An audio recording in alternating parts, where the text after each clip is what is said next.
Of India news channel में आपका एक बार फिर से स्वागत है। दर्शकों, गार्बन स्कूल के निकट गंगा स्थल का निर्माण किया जा रहा है। स्मार्ट सिटी परियोजना के तहत इस गंगा स्थल का निर्माण किया जा रहा है। इसका उद्देश्य यही है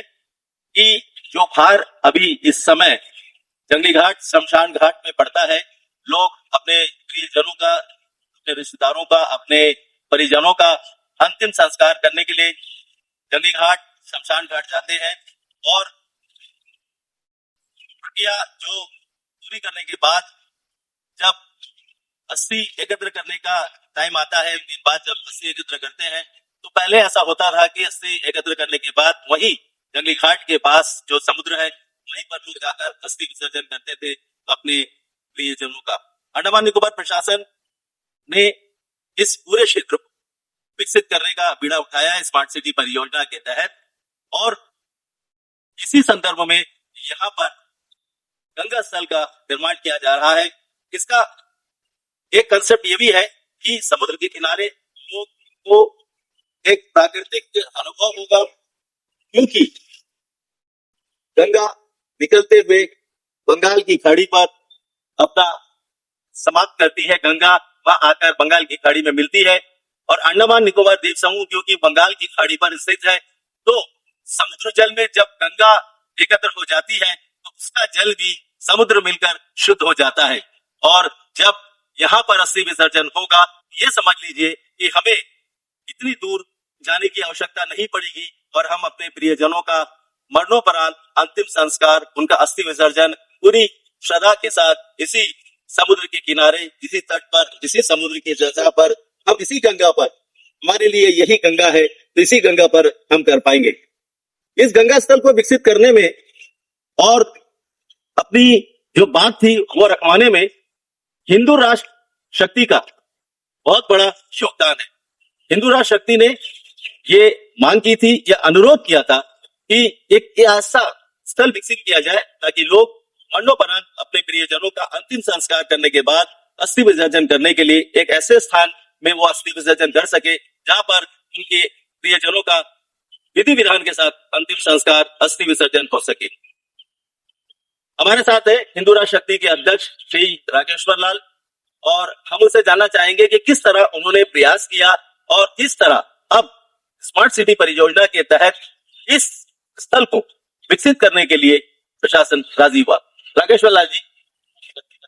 बहुत बहुत स्वागत है, और खुशी की बात भी है कि आपका प्रयास जो है वो अब सफल हुआ है। हम खुद देख रहे हैं कि यहाँ पर एक गंगा स्थल का निर्माण हो रहा है। थोड़ा विस्तार से बताइए कि किस तरह आपने इसे प्रयास किया और क्या लास्ट डिसीजन। देखिए, हमारा तो ये है कि टीम की वर्क है। हमारे जो टीम में अंशुमन रॉय जी, विनोदी विश्वास जी, वेंकट रमन्ना जी, राधिका जी, ये सब तो टीम है। उनसे मुलाकात की थी संघ साथी से, और उनसे हमने दरख्वास्त की थी, रिक्वेस्ट की थी, हमारे हिंदू समाज के लिए या सनातन धर्म के लिए हमें अस्थि विसर्जन के लिए एक जगह दीजिए।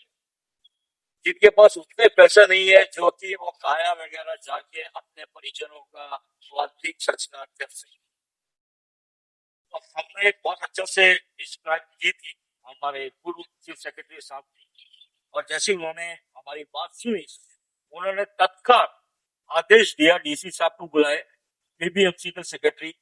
और एससी साहब जो है अविनाश जी, इनको बुलाकर और अपने सब उनका जो टीम है, जो आर्किटेक्ट है, उनको बुलाए और इमीडिएटली बोले कि ये जो है इनको जमीन अलॉटमेंट किया जाए और फंड का अलॉटमेंट किया जाए, और इसमें तत्काल एक हाथ से ये जो विकसित हो रहा है इसके बारे में बताएंगे। यहाँ पर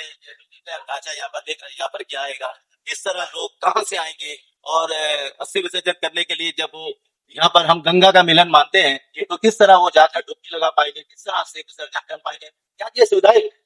देखिए, ये जो है, ये प्रोजेक्ट जो है, ये हमारा स्मार्ट सिटी के अंतर्गत आ रहा है। इनका जो है, ये जो आप इस स्तंभ देख रहे हैं,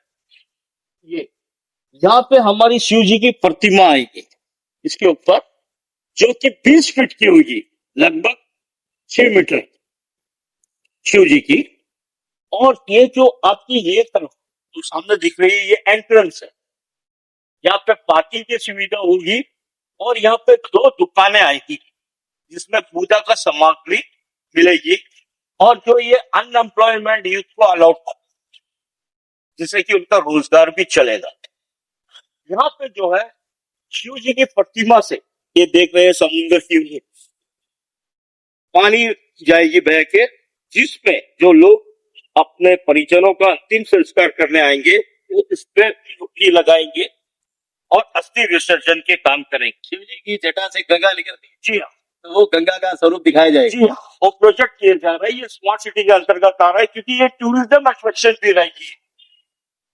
तो जैसा कि अभी राकेश जी ने कहा कि ये हमारा मिलन है बे ऑफ बंगाल और अंडमान सागर की गंगा जो आती है, तो हम बहुत खुश नसीब है जो कि हमें गंगा की मिलन इस सागर में देखने को तो ऐसा है सीढ़ीनुमा भी बनाया जाएगा तो लोग करके वहां पर आराम से जाकर शिव विसर्जन कर सके स्नान करने के लिए। जी हाँ, बिल्कुल वही सीढ़ी जाएगी, आप स्नान करिए, आपकी एक सीढ़ी यहाँ पे आएगी और 3 से 5 कुंड का एक कमरा आएगी जिसपे लोग अपने परिजन के लिए जो है पूजा पाठ वगैरह करेंगे और यहाँ पे जो रहेगी हमारी और एक कक्ष आएगी जिसमें कई लोग ऐसे सर जो कि किराए के मकान में रहते हैं, वो घर पे अपने परिजनों का जो है पूजा वगैरह नहीं करते हैं, तो उस तरह लोगों के लिए और इवन जो इच्छुक है वो लोग भी ये हॉल में आपकी 13वीं 10वीं और जो भी है आप वो कर सकते हैं। शाम के वक्त यहाँ पे पूरा लाइटनिंग की जाएगी, एक वृक्ष आएगी यहाँ पे और भजन कीर्तन का प्रोग्राम म्यूजिक चलते रहेगी। यहाँ पे सिक्योरिटी की पाबंदी रहेगी और ये एरिया कंप्लीटली फेंस से बाउंडेड रहेगी। चलिए, बहुत अच्छी बात बताया कि ये जो है काम चल रहा है और इसमें तो हालांकि अभी ये समय लगेगा, लेकिन ये है कि हम ये उम्मीद करेंगे कि जब ये काम पूर्ण हो जाएगा तो लोगों को जो है एक मानसिक तौर पर जो एक शांति जो अनुभूति होती है हमें शांति की, वो शांति का अनुभूति होगा क्योंकि लोग जो है अब अपने प्रियजनों का अंतिम संस्कार करने के बाद उनका अस्थि विसर्जन के लिए वो इस गंगा स्थल पर आ सकेंगे और विधि विधान के साथ पूजा अर्चना के बाद वो विधि पूर्वक जो है अपने प्रियजनों का अंतिम संस्कार करने के बाद उनका अस्थि विसर्जन भी कर सकेंगे। बहुत अच्छी पहल है राकेश लाल जी, और भी आप कुछ कहना जी राकेश जी, ये जो प्रोजेक्ट है दिसंबर एंड तक ये खत्म होगी बनकर और ये प्रोजेक्ट के साथ टर्बाइन स्कोप में भी एक प्रोजेक्ट आ रही है, ये दोनों सेम टाइम में कंप्लीट होगी। सेकेंडली यहाँ पे जो लोग हैं जैसे कि सीनियर सिटीजन है, टूरिस्ट जो यहाँ पे आते हैं वो यहाँ पे बैठ के शाम के वक्त मौन धारण कर सकते हैं, भजन कीर्तन सुन सकते हैं जो कि कंटिन्यूसली चलते रहेगी। यहाँ पे ब्राह्मण का भी अवस्था है कि अगर कोई आए अपना अंतिम संस्कार करने के लिए वो ब्राह्मण जी यहाँ पे उपलब्ध रहेंगे, आप उनसे भी करा सकते हो या अपने आप किसी को भी लेके आ सकते हो। तो ये बहुत ही अच्छा, हर एक क्षेत्र में आपका चेंजिंग रूम, आपका एक हॉल, आपका कुंड स्थल और आपका स्नान गृह, हर एक चीज यहाँ पे बन के आपको आ रहा है। तो मैं अपने आप को अपनी संगठन की तरफ से बहुत ही प्राउड फील करता हूँ कि हमारी संगठन ने एक ऐसा प्रयास किया है, ये इम्प्लीमेंट हुई है स्मार्ट सिटी के अंतर्गत। तो मैं सनातन धर्म की ओर से सभी अपने धर्म भाइयों जय जयकार करता हूँ, नमन करता हूँ।